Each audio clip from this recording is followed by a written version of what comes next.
And migrants from China are emerging as the fastest growing group of people trying to cross the southern border into the United States.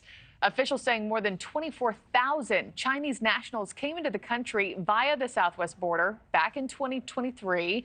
And if you do the math, that's more than 10 times higher than the year before. Stephanie Haynes joins us live. And Stephanie, border officials say one of the driving forces here is social media.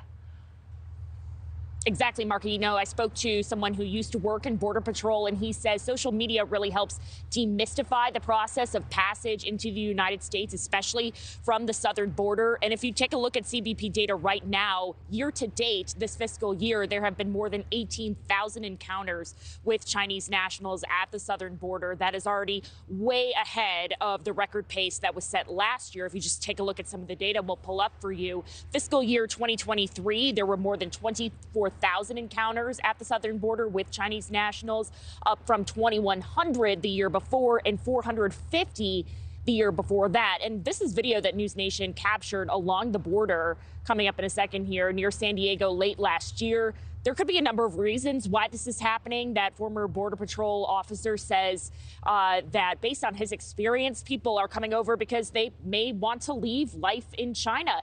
Often they fly through Ecuador because there's no visa requirement there, and then they make that long journey up to the Texas-Mexico border. And he says a lot of how they learn to do this is through social media. Social media, various platforms have become an enormous tool in aiding illegal aliens trying to enter the United States, whether they're coming illegally trying to abscond or those that are surrendering at the border and claiming asylum.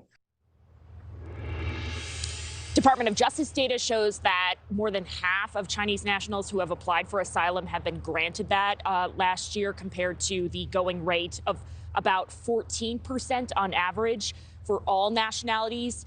We have reached out to CBP for comment and are still waiting to hear back. Marquis. All right, Stephanie Haynes, thank you so much.